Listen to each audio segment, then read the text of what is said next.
kou kore ke uwhanga. I ngahi whakatap ko tō pē, ko awhaki pa ko whaapa. Heni ki he kilukilua o e tae iloa he tae mahakurea. He ko whakatapu ki he kakaitupu'a e whanuani te whito ke matakari nana wara pe mo e nāpri o ka nautolo a Kenipela ni. Pea o ko whamalumalo atu he talamalu o e whanua, Lotu pe mo e ako. Kai hoko atu ai tau POLOKALAMA Tatalanga o e LEPA o lo au. Ai o ko iheni ai pe mo e ko whaafe, pe me i Tonga, me he Ma'ananga Tonga, me he lo au i Tonga ai a ko Joh E Fifita, wha iloa he lo au ko Vafilosika, ke hoko atu mo whakama opo a e matala noa ki he Lotu pe mo e Saienisi. Pe koe tui, pe mo e uhinga, pe koe vavanga, pe koe fakakaukau, ko talu e malere mai tau ko sipa ko mafuafua POLOKALAMA ni hiri ai MALO e o e lui ofise ni pe no ngahi nau ka ko MALO lahi ke Joh E ke whanga marie o ne kau mai me Tonga ke whakahoko ai POLOKALAMA ni. He kai te whaloloa Joh te utuku atu ke kamata pe a te tatoki whanonga i pe MALO au pito.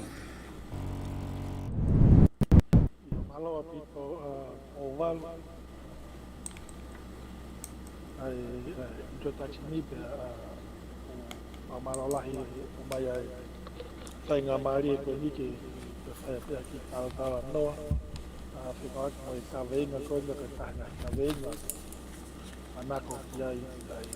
motuani ai te kumi ki ai ai koe tala noa ki he tui ko faith ia mo e me te ngau e aki te pono vā pia mo e Saienisi e ko reason hange koe whakalawelawe ai profesa koe ka veinga ina whai hono alanga i mai whai tala noa te hengai POLOKALAMA ki mu koe fakakaukau ke whai hono asi osto kempo whakamāpa opo ai POLOKALAMA ni tanga koe mahanga whao motu a Taiwan te kūpi mo manaka whai kai koe ngai koe hange koe tala noa koe ka vengani mai sinai mana i POLOKALAMA ko ilo whakapau ko ngalahi POLOKALAMA ka venga ko si whai hono tala noa ki ai ka mostoka mea i o laka whanongo i nau tolu manaka i venga koe ni pea koe ngā mea koe ni whai kai tala noa he aho ni koe i mea si i ware te ia koe ilo fōu ki ai ka mō sai ia mo manaka ki ko ilo whakapau ki nau tolo ko matao i he ongo mala ene le whawana mo i lobo ko ene ko yanga te mea ki ma ki wakai mo fia e ka venga i e tatau ko ai apa mo kore whamore more matao matematika i he ongo ka vengani we pay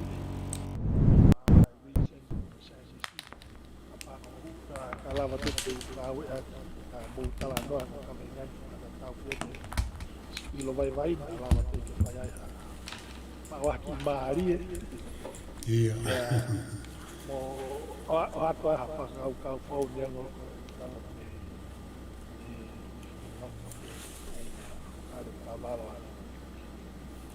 te utai whakawhakawhaka hange ko lawe e o walgo ka kala noa ni ka whakamāpa o po.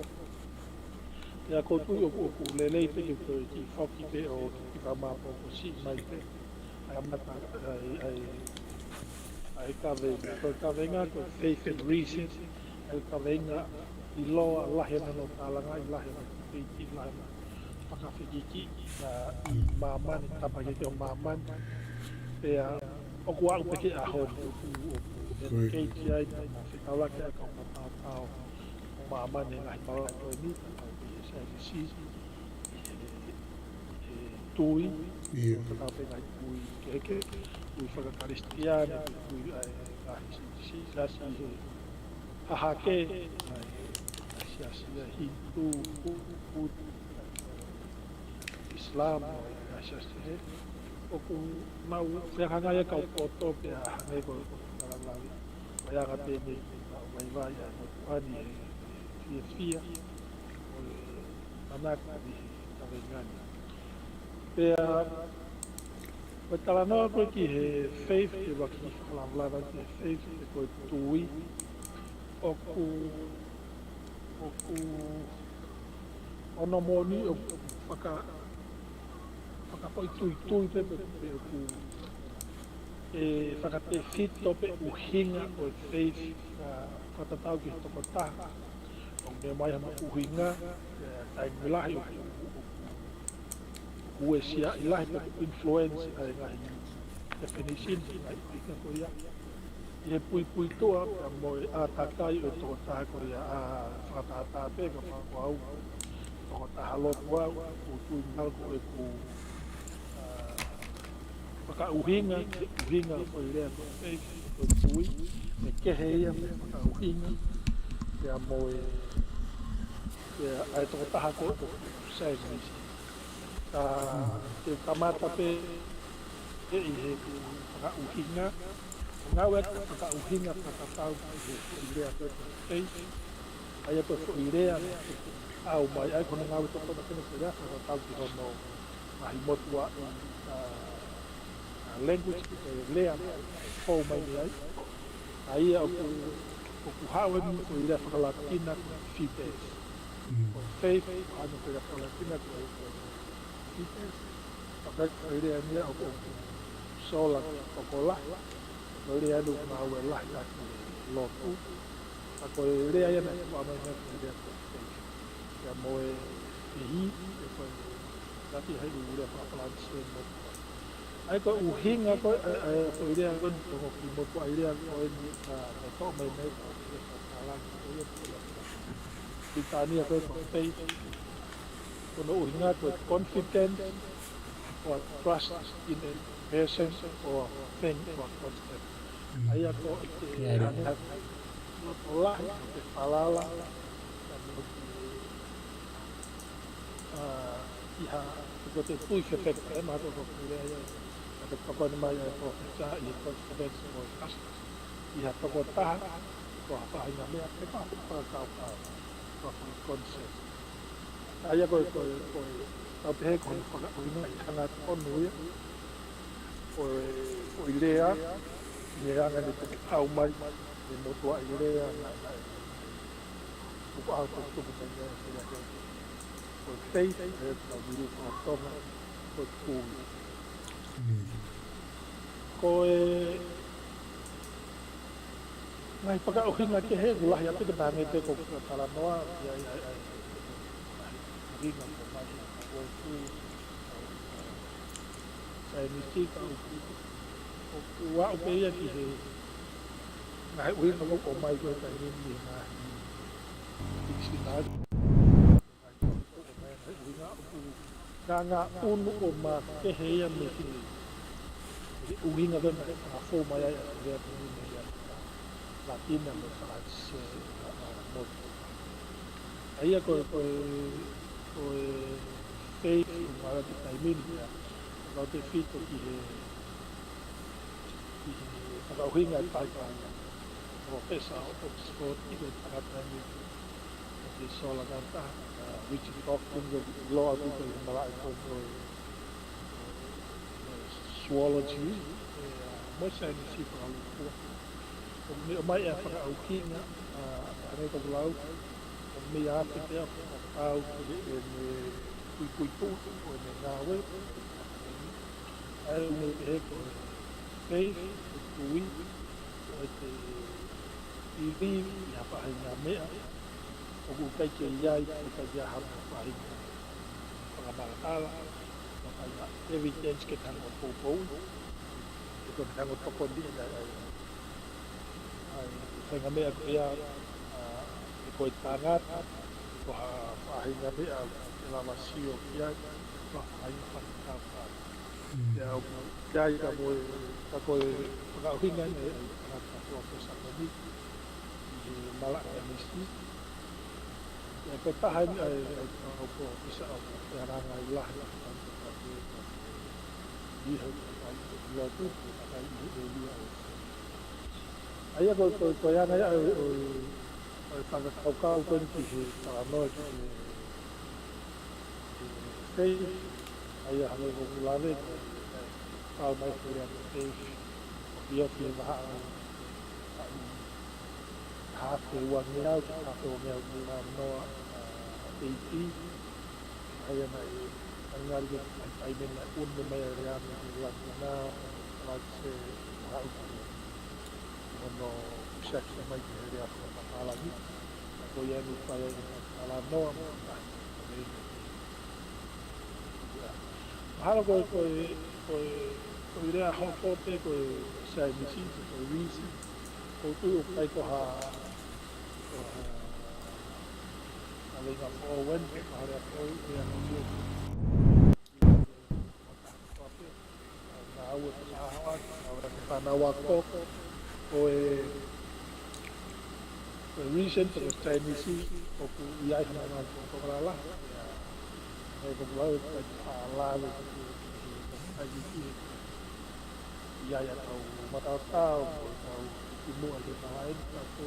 ana ki ma vai Saienisi au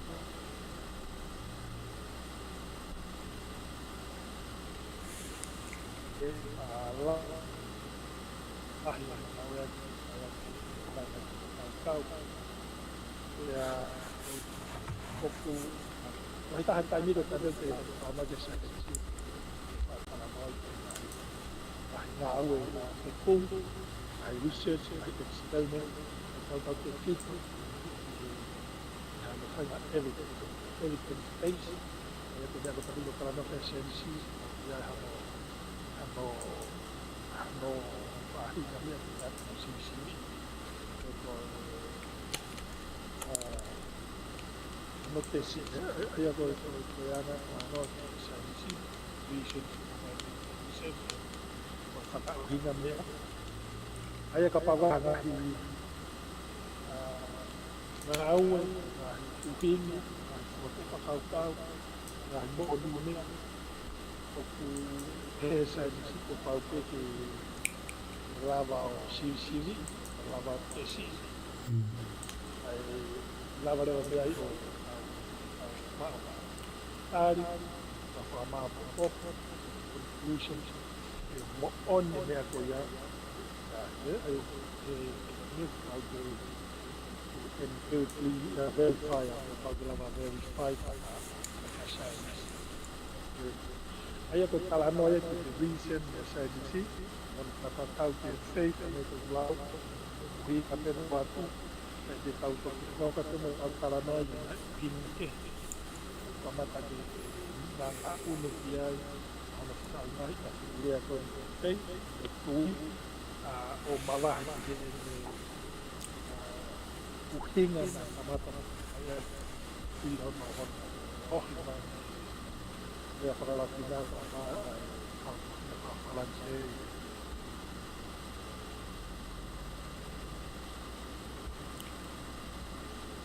certificato le ha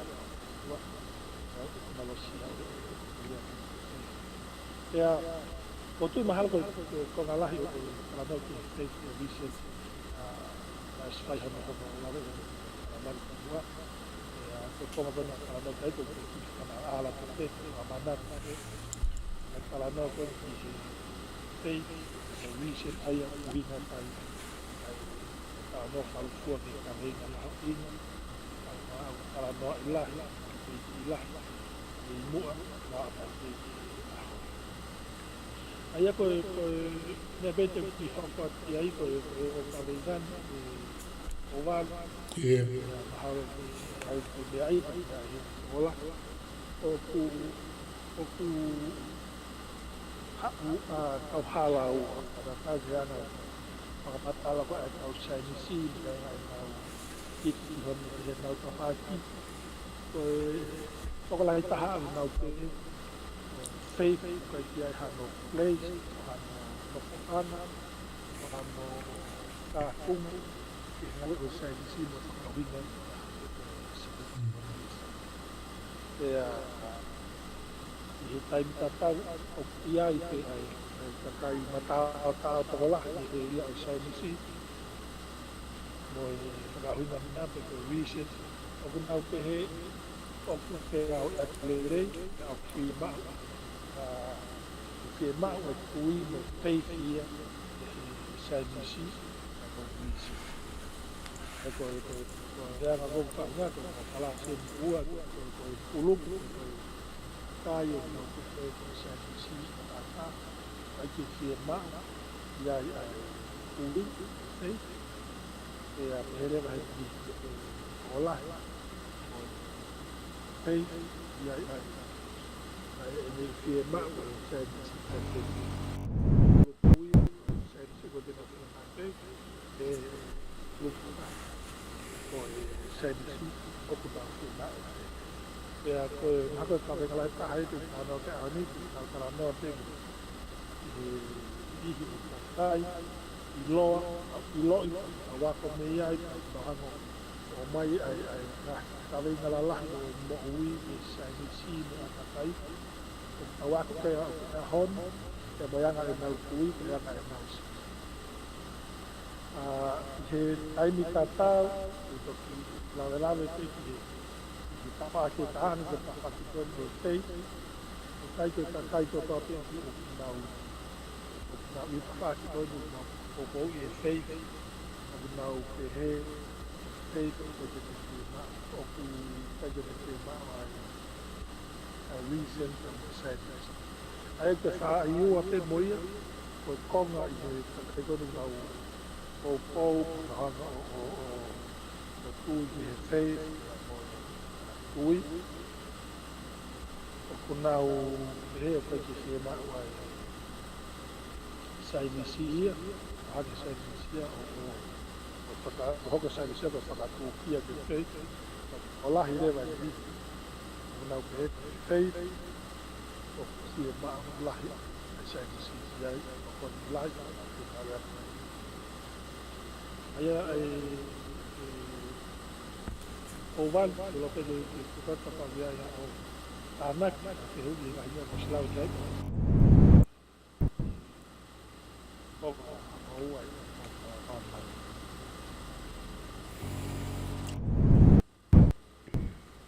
Malo apito Vafilosika Joh ku Fifita ai ku whanongo atu ki ho whamaa popo pa koutui koe ko ngahi poini ai na ke o Talanoa ki ai ki mua ka ko toi hanga whamanatu mai pa koutui ko toi hanga o mai uhinga koe ki Saienisi pea moe Lotu pe koe tui pea moe uhinga i he mai me reason o mahu inga apito ia ki he mea mai tau kau whanongo. Koe Talanoa ku ke hanga o hulu i mai koe whakawai o ku mahino apito mahino apito i whanongo ki ai pa koutui koe mea tatau pe ki he mea mai ai hoi ki me kainga. Paka tō pike nia ku pere ngesi e tau tānoa ki ai e tau nofu whakatonga. Ka koutui ku ke hanga po ke te vete mai eni he ta ngahi POLOKALAMA e whiha i he tau ku o si. Pe au mai eni ki he tau ni ku ke toi hanga o to e hulu i whaloku fua mai a ngahi te vito i fakakaukau pa ku whawhiawhia ku tui pe e mahino pe aonga lili atu he koe tau Talanoa. Ko inga i mahu inga i tahe ka weingani koe tau Talanoa ki ai. E ko ka weinga i nia o whai ki ai a e Tālanga mo Talanoa mo whewha uhi. A e whahinga i tangatai mamani i historia pe te whito ki he ahoni. Tau ka vei mai ta whaketaha ku alu ke mālohi angi a e Saienisi mo teknolosia mo i whakakapitalismi mo ngahi tō onga mo i whamamani lahi ke. Tau ka vei mai whaingani I ku alu ke mālohi angi Lotu. Pe mo i whoki ke ngahi tui mo ngahi tō onga mo tu. Ka koe mahu inga ia ai talanoa ko ke whai ka ko te wanga whawhoke atu chou ke hoko atu malo au pito. Malo au pito o wala pea o tu mahalo ko yana to sa Tatalanga na uhinga la vena ko kalama mua o tu mahalo o yana fakakaukau Yohana o watu ke mahalo ko no moni ko lahi kai ko ni ilo ile rei pe ai kai ko pe mamo ko mai ai kai ko kai na au Ma'ananga ko lalahi ai malai te o Saienisi ya mo fika Siosiua Lafitani postmode astronomi atau astronoma kakai ko ni ko tu mahalo kapau te tau lava ke tau sio na tol te tau lava ko ma ai fakakaukau ai te kamata te karana fakakaukau ko Saienisi te ko reason na penga akilele ya mo tui ako te mahal ki mua te au lava ki ai te lava te ki kala noa te tamata aki nau tol te ko ha taha ngau ngahi akai I loa o mala e Saienisi ai o ku na I hemo tapa ko o Saienisi o ai mama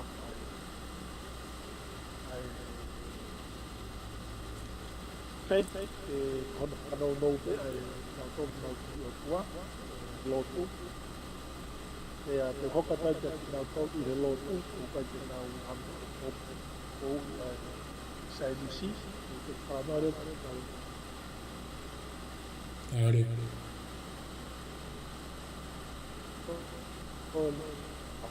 Taos lava Iyo ay tuki mo ay mamang ay malay dito o ako dito o na tui o pinala kilere at stay na may vision ko tui o Lotu o Saienisi ay te kamata pe ay karapatan ko Saienisi o angataran ko Stephen Hawking hangin ang karanaw ko na kahanay sa mga Saienisi maman si MALO at tahan ko Stephen Hawking ko professor ay no po ang pamamapag di kalano at university ko small na tatawag pamahanan ng ulat na university Cambridge Oxford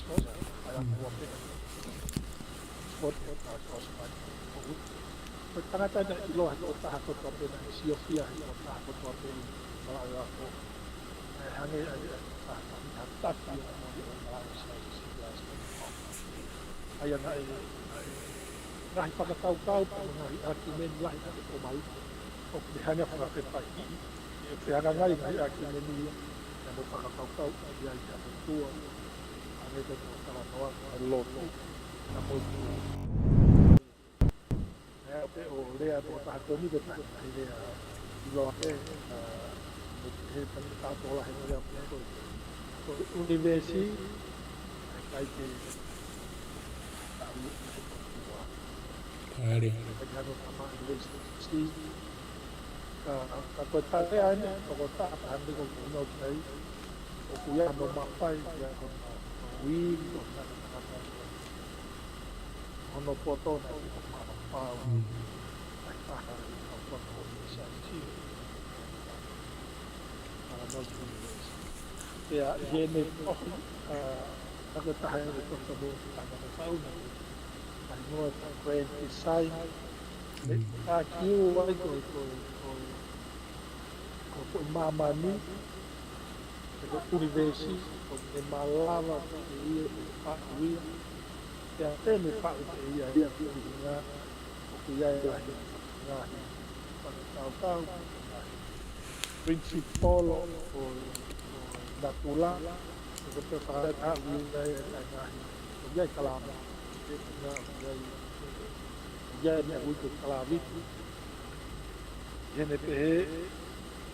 o malava pe mamania que ele pa o ele pa ia agua seria chinima ele corre sai tá com me ko fin la kahaya tá aqui me la kahaya o kala no ana go ne ma lo ele conta do aí na kai pe que aí ha matapa aí e ala no mo te kumi mo yako tako ni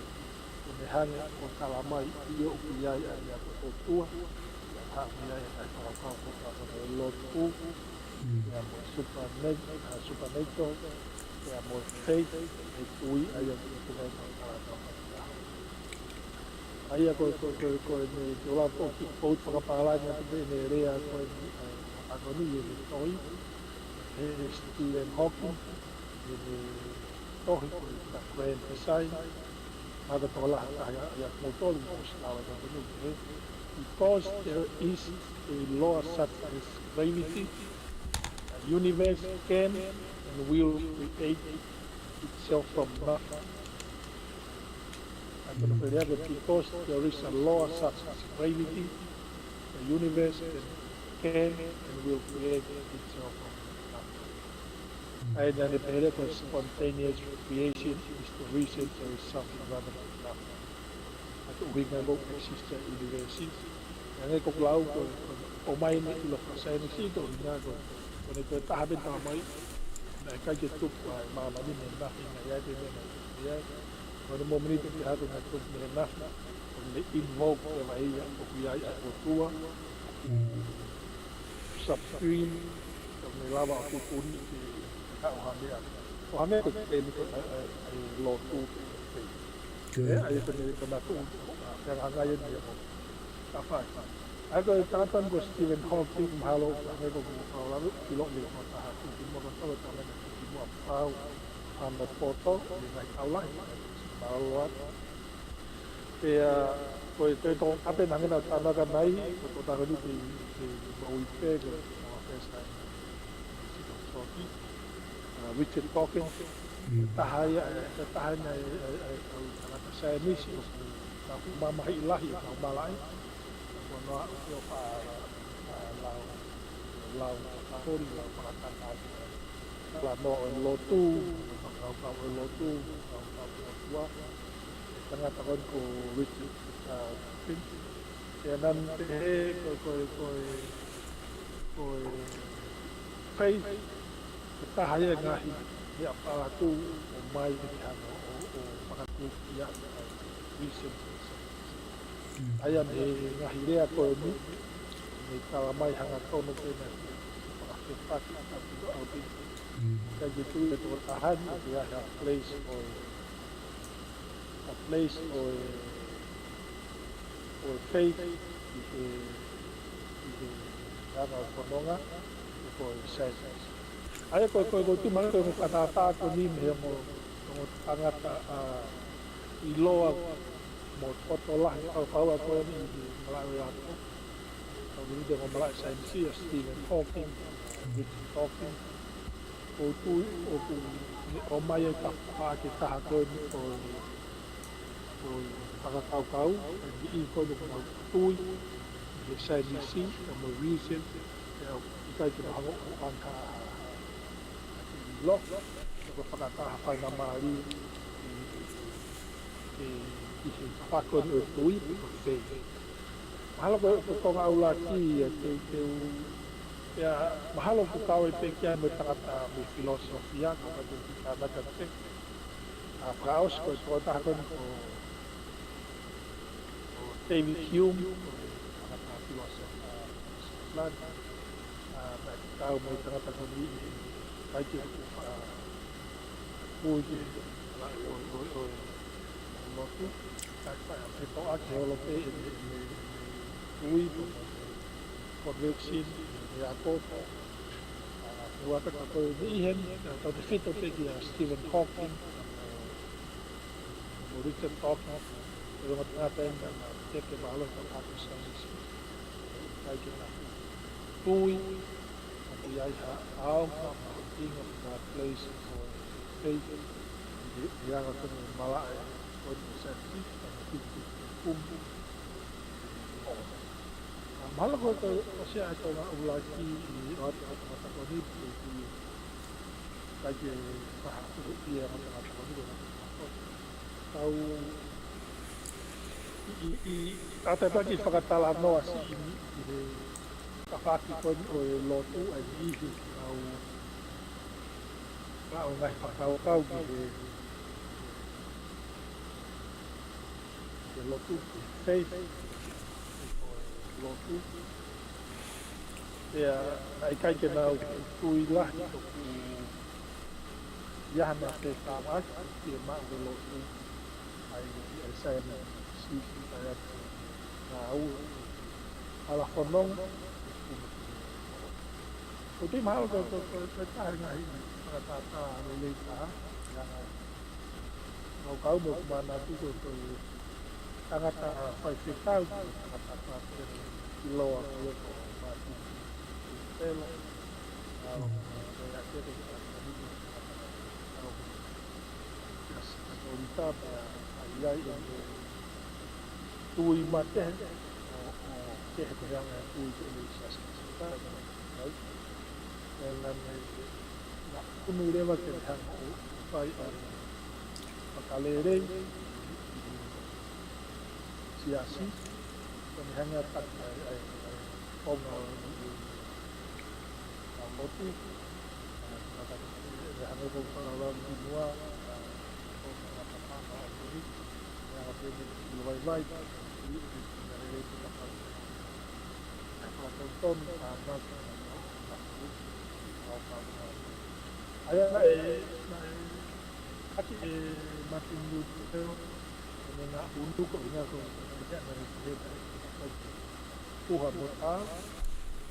yung napagahapa ko kahapa to niya siasi o yan na udo kaya ko tahan nga talano matinutelo kawat na mo recent na uhinga in relationship ono nga tuwi mo at ito ta ko ni ko fakauhinga rea ko Saienisi o me ang taitaw ako hindi patu tama kaya o tuwi ay na natin yung talo open o Saienisi o fakauhinga niya o me ang taitaw o hindi pakatuta tayo o tuwi o siasi o Lotu o faith Toiki Vafilosika kataki pia toiki rea mape ke re olahi mai.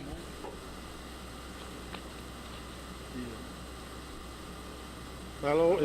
pova kataki Koia. Saienisi. Ako tayo ngahi wow rea efekta mo makainga na ako mati lutel o uhinga mo tuani wahina ni uu tafaki tu mei ni tu tafaki ko tui o hangai ya mo recent semester ai ko rea na he ko Saienisi pero riste o ko me au ka ta ya ko fili fili lahitat ko fili fatu tamak haya oi pui aga ringen ki Saienisi ko fili fatu tamak haya oi pui pe o kai ke hat ko koni haya ai pui i he ngahme a la marie a yang ko ina nga un pe o e taine ngahi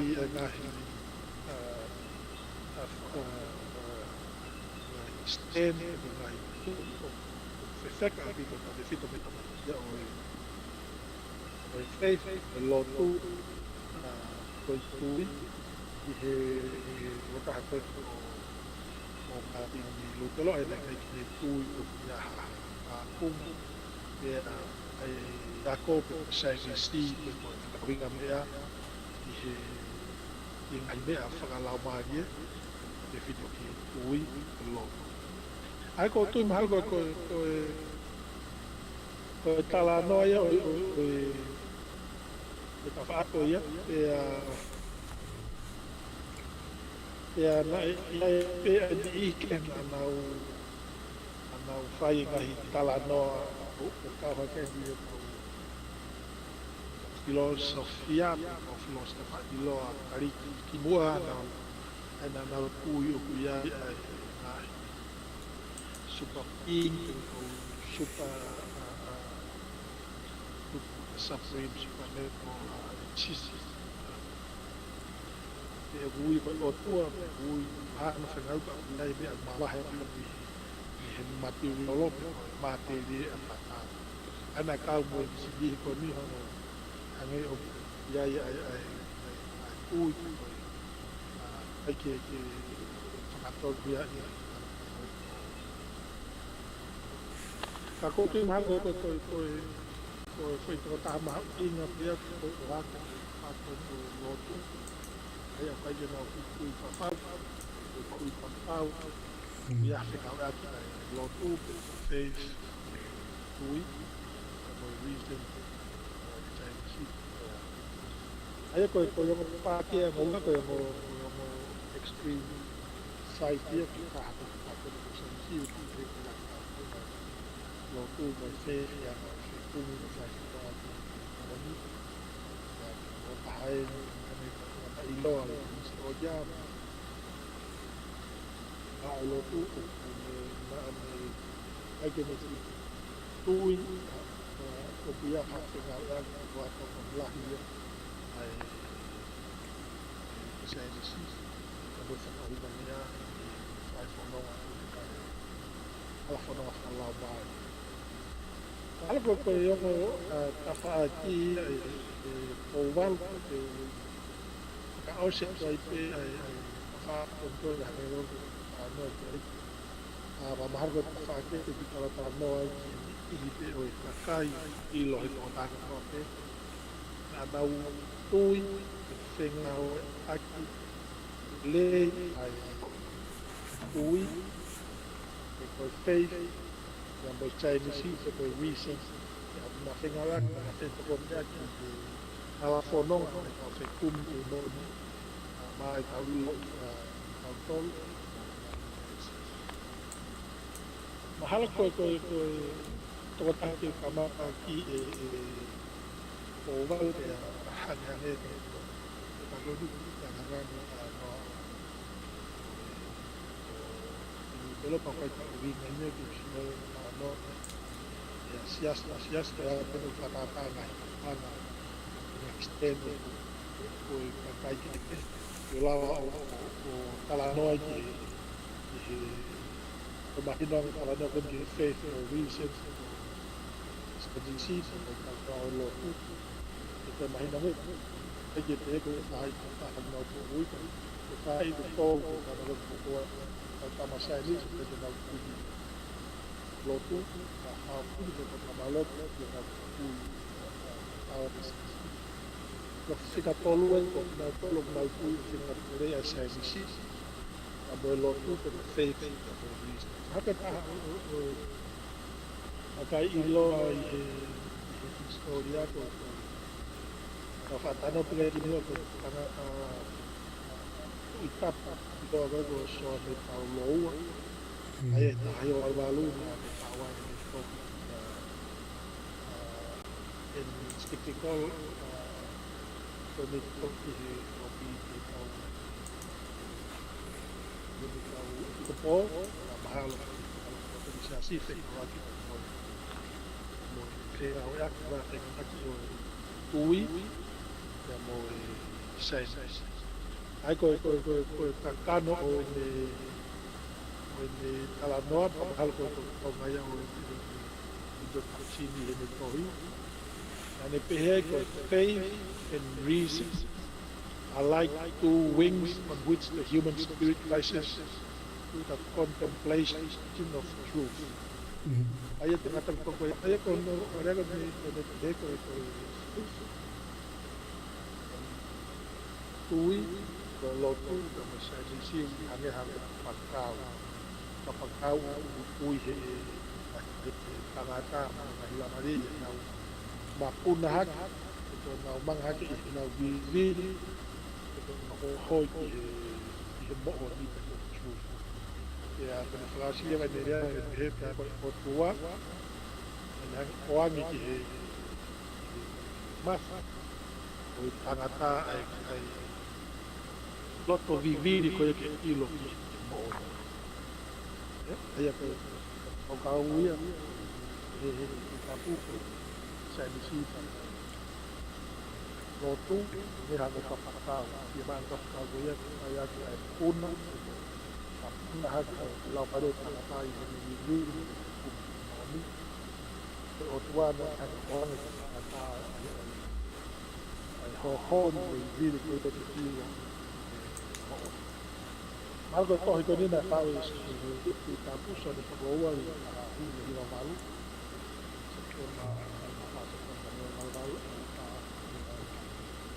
Algo tahap ya tahap ni dia Lotu ke hang ni ai ko ada betul pe ai kata i bala Saienisi na o ilang ke o tui ke na ate Saienisi na belo Ako tahap tangata tu kimuka ya bala ya kami ko tangata pika iloa astro noma Saienisi al tangata ko dia kimuka ko ya na nawe ba malalah ke ya mana ko dia apun ko Joh Kenipela tangata pika Saienisi iloa na ui pe ya meno ko meno sai meno ko ayan mo dito na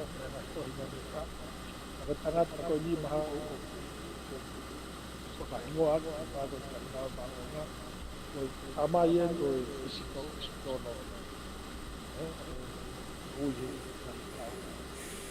ko na ni ka no si ta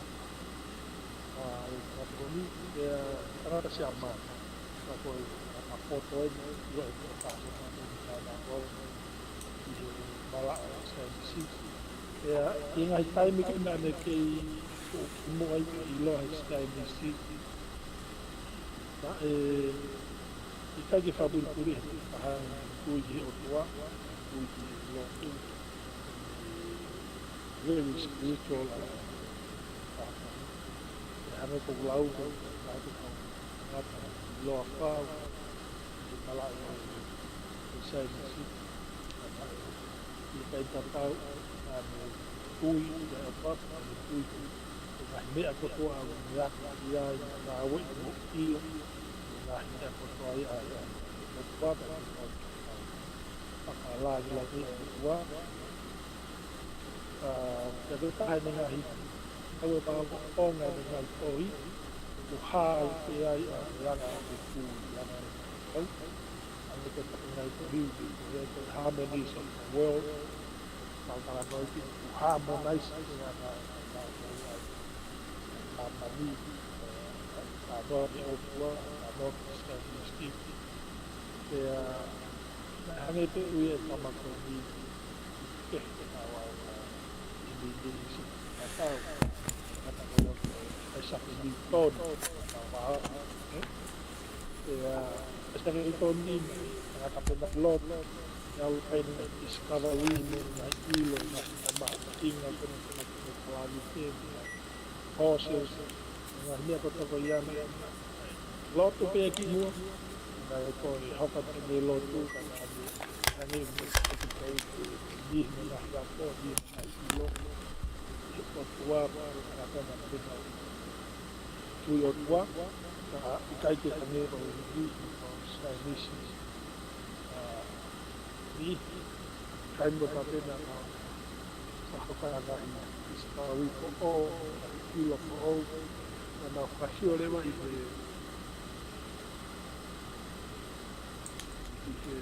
Malak ko o Saienisi the hunger we play agora estava mais tempo que não foi tudo na minha ko estava no ka ko ina ko kon ko no ilo ko Saienisi ui pere ua ko no ngawa de idea ko ke ko tu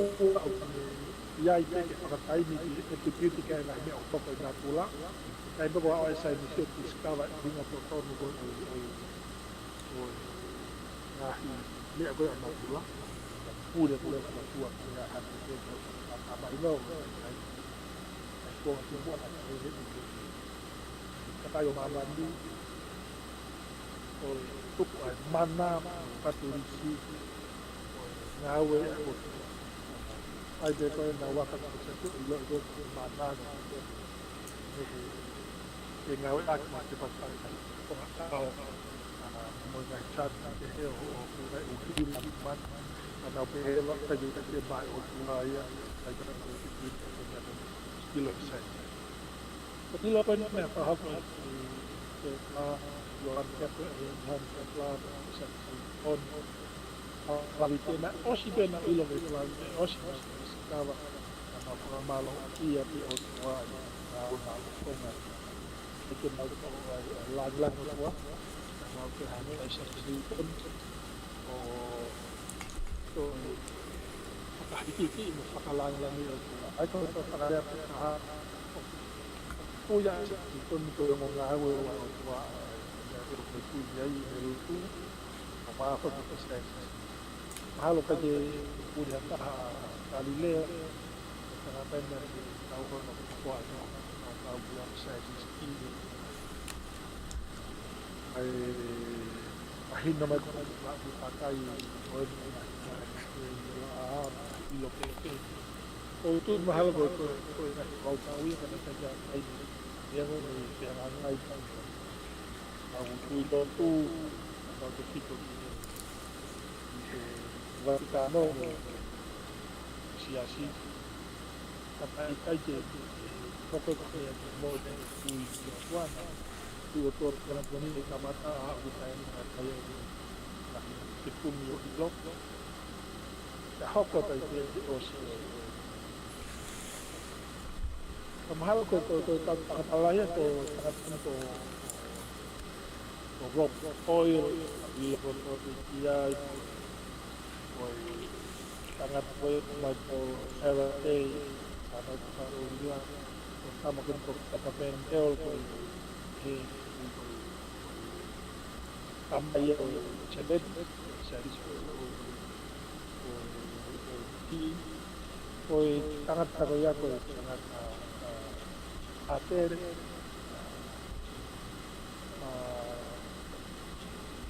totalmente lo contrario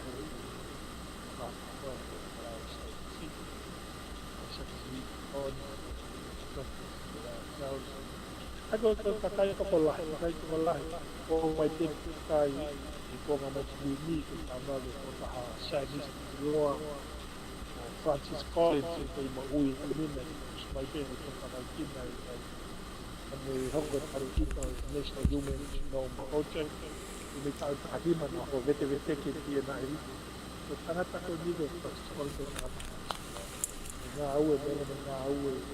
Namun na ibe terus kita kami melakukan tidak dilalang setiap itu mah tak si ia na e kai ki hoko e no hano I lo mo skava o si tua ko ko ya ko la now weakness algo ko ia o tangata o valo o no hango na we mala Saienisi Kalau tonga to kakai na to faith kakai na to Lotu ha dewa o mai Fifita fakakaukau kan kita no ki ai na to glave ki ai na to no ko fenga at le pa to ya mo is Saienisi ko Lotu no Saienisi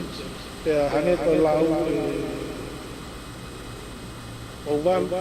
Tatalanga ki tumi mo ki whanau mo ki longo ui ko e tawhaaki ko aki upe ko tui ki ai Tatalanga ki ka evidence ko toa ko o mai ki ka ai pot I lo la Saienisi o mai ai ala ko ke tau mo ui ko ke tau I lo dan Tatalanga ka whakalablabi now o Ma'ananga Lotu MALO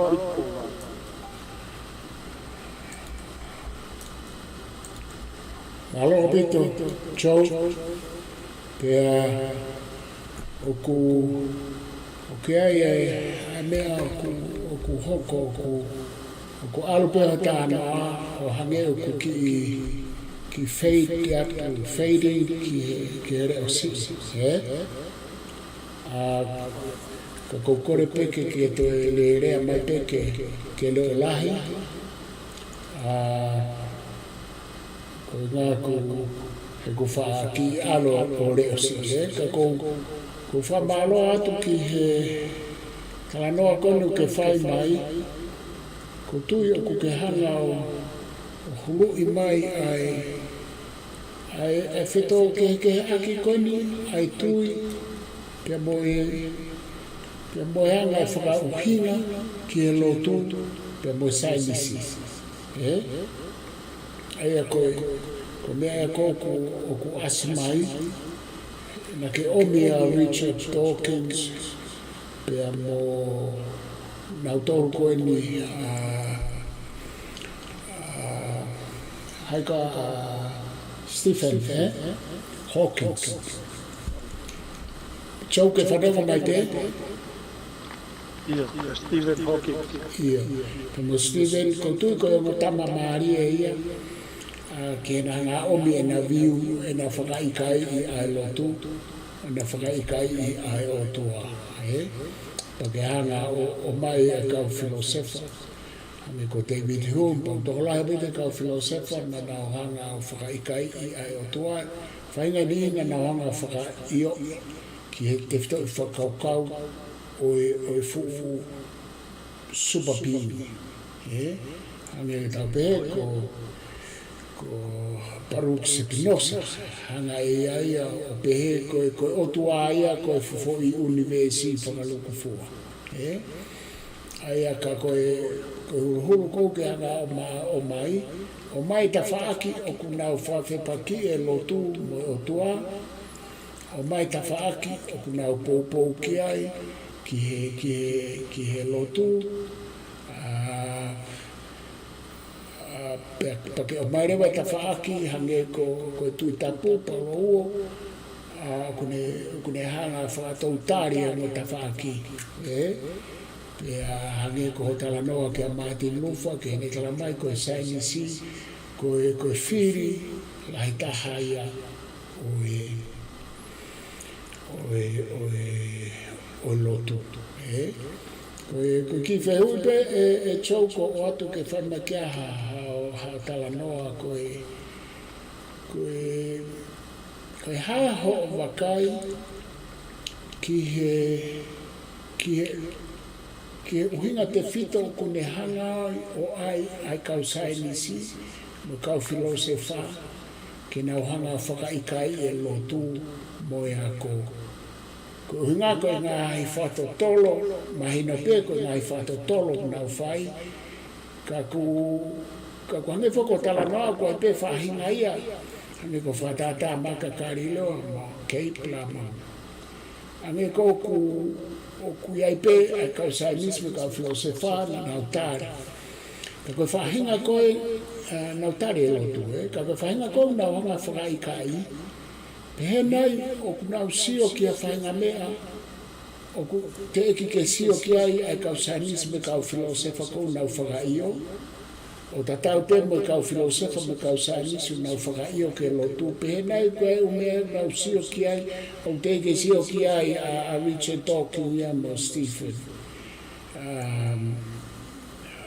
Hawkins me kau tamako ia, ka kou tuko tupe ke whanai ki ai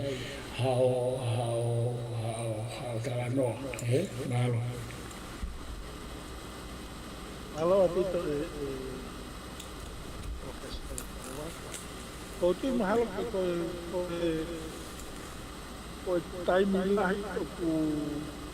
hanepe ko salamata au primero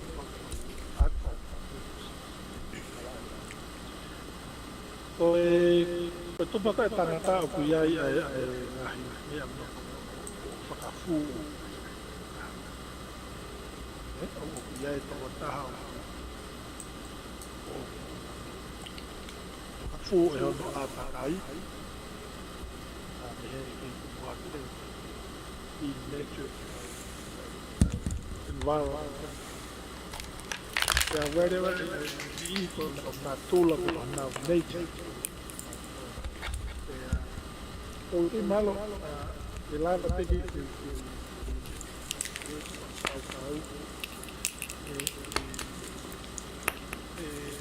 kau himo o kari ai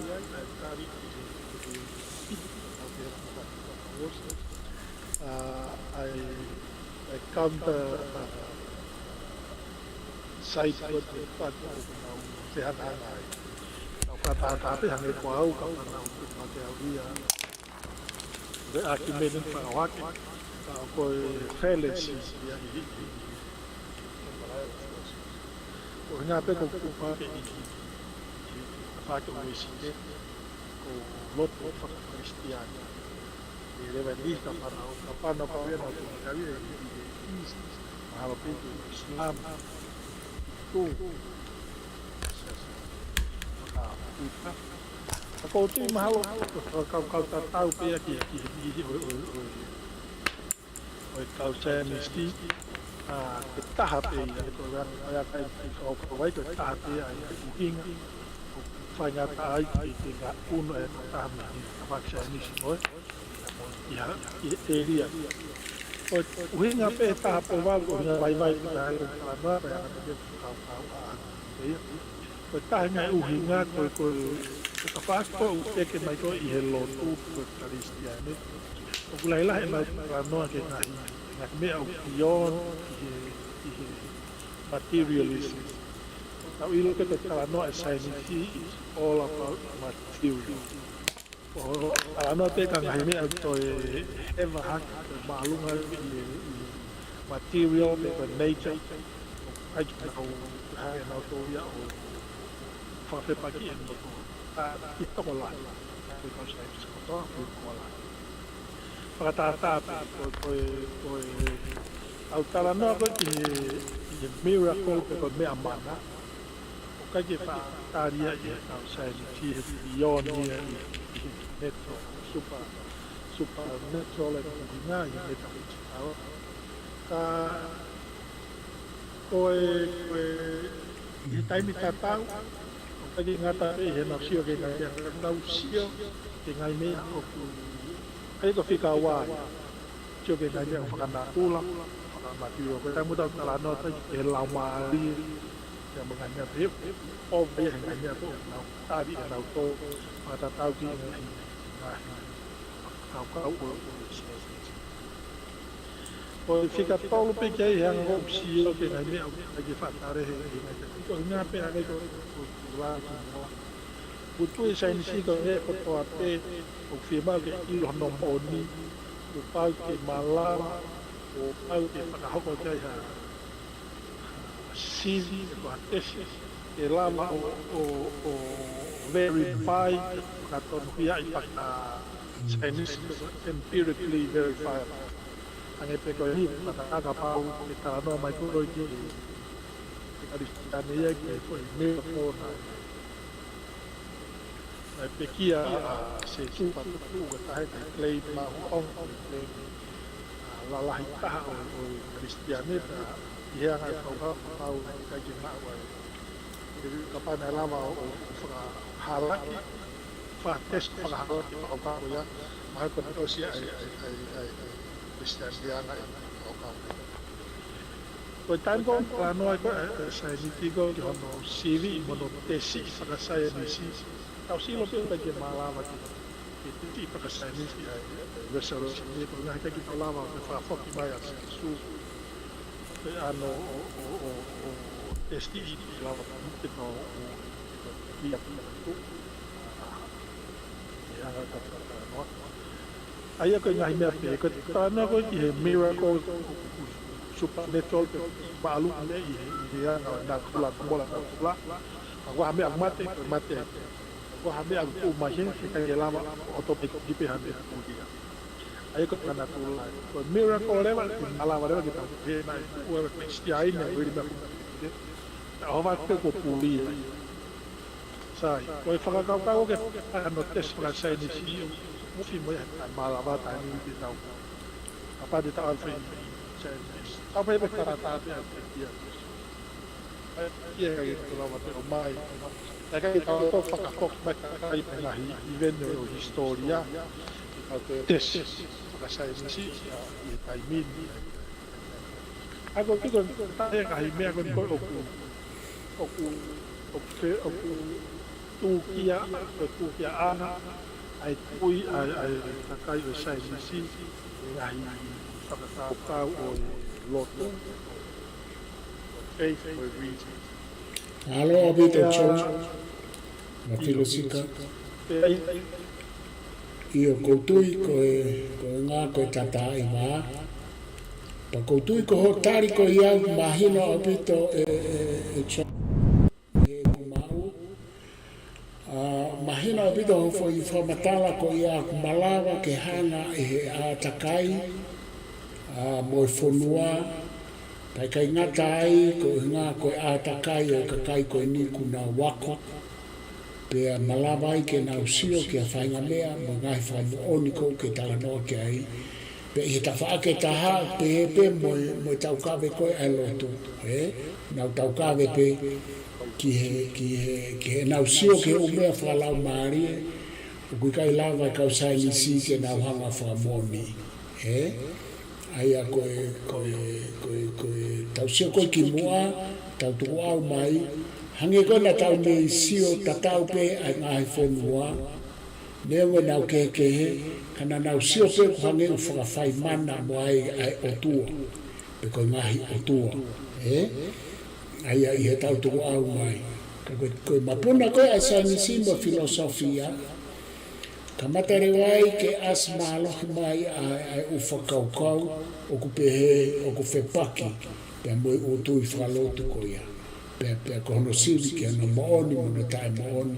o ke o seanga e koe wholahi mai ka kou kore atu pe Joh ke ka taki pe ke a whangatuku mai ki mua pe ta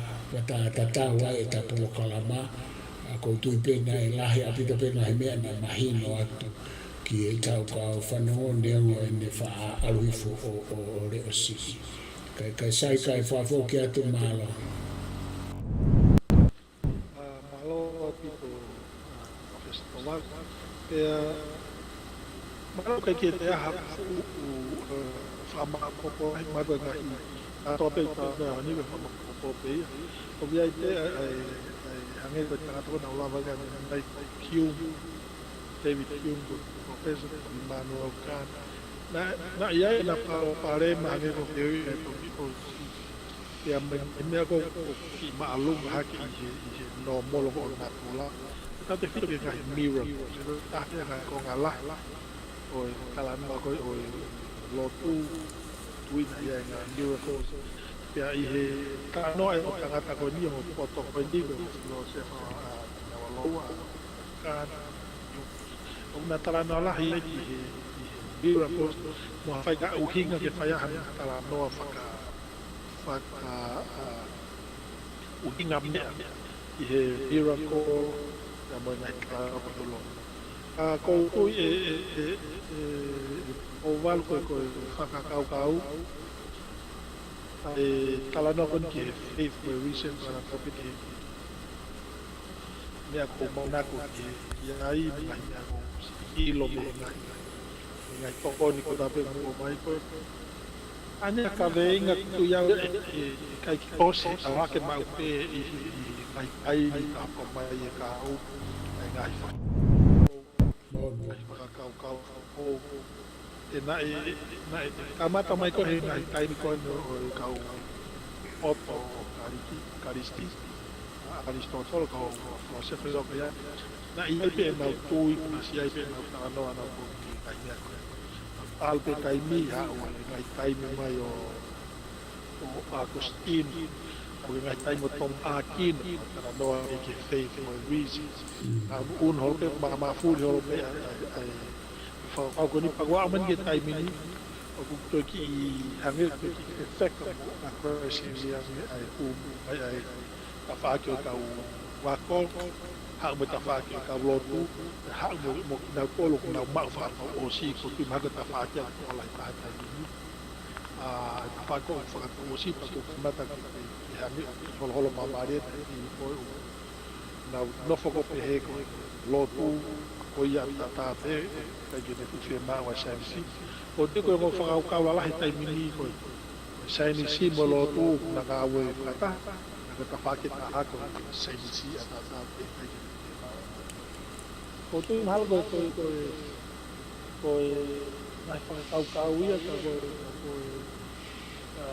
ka osi pe te ki tānaka koe talanoa koe ai wholofola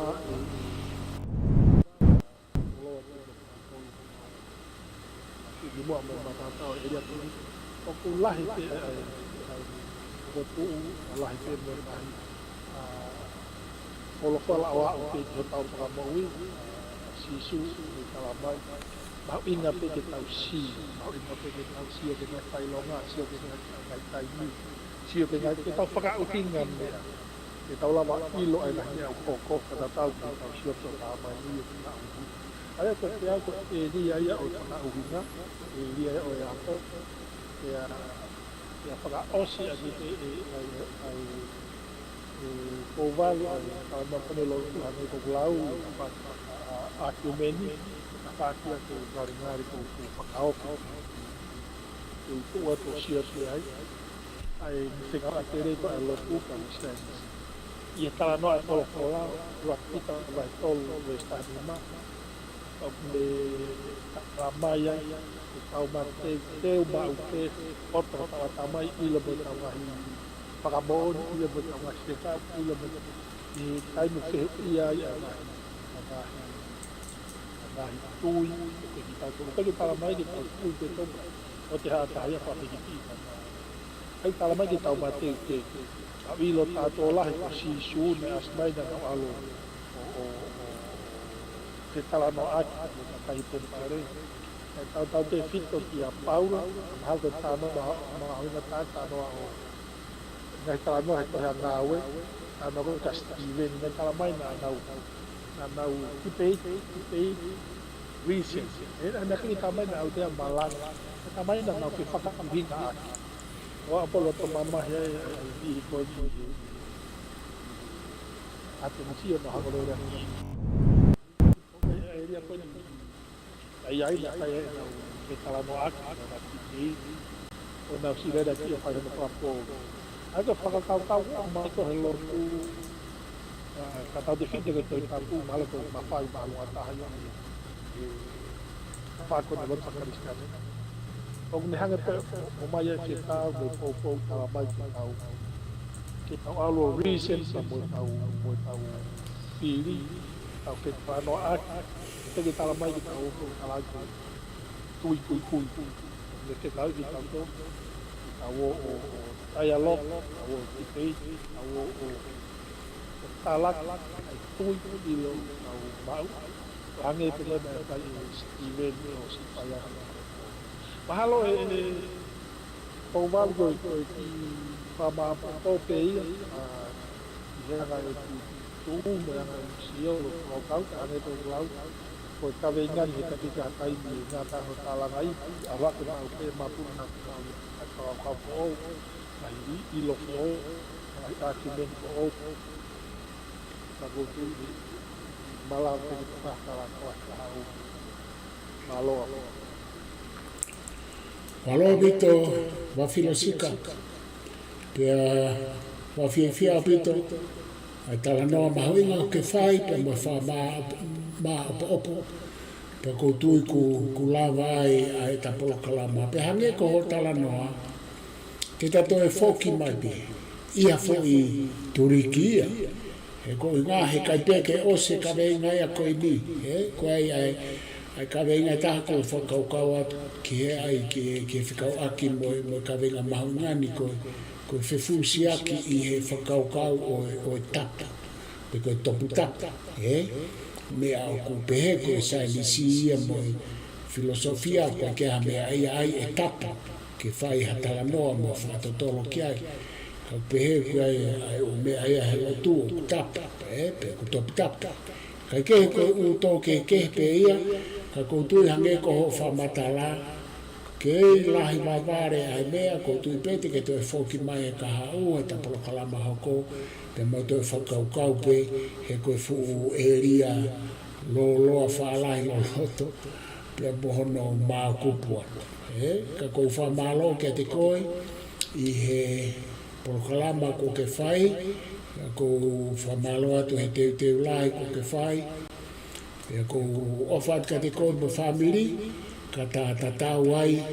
whamaloat ka te motol kotoa pe mo mea mai, pea tau toki wakai he tau POLOKALAMA hoko pea mo Joh E Fifita. Ka MALO mo mea mai, ka mo mea. MALO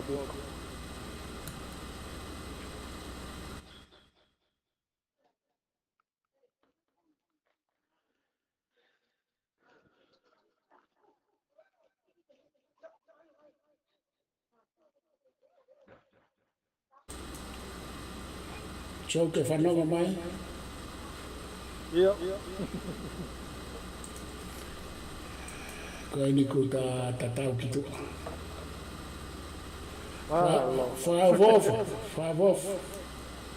Whaavofa au pita. Koe tok whai a toi sio ke meani. Ne whetō kaki koe ni ka kuongo pe ia koe ke pehe ke whuno e si au pita ka kulava pe whanongo ki ai o vare pe o MALO mai. Ia. Whaavofa au pita o tā noa, whaatofa te mo fo i whamāpopo mai koe ni sai au pita. Ne kakato ia ai fo i kaweinga whaluk fua koe hange ko lautok sio koe ki a kaweinga ke ta sio ki ai. Iyo. Ngā ulahi pe o mea ke whai hana o whawiri ki ai. Iyo. Ka ke tauri e rei ka mo o whatka mo tolu he alu ai COVID. Sa te koe no ke i haa pe a ho whamiri. Iyo. Ko ngā ka tato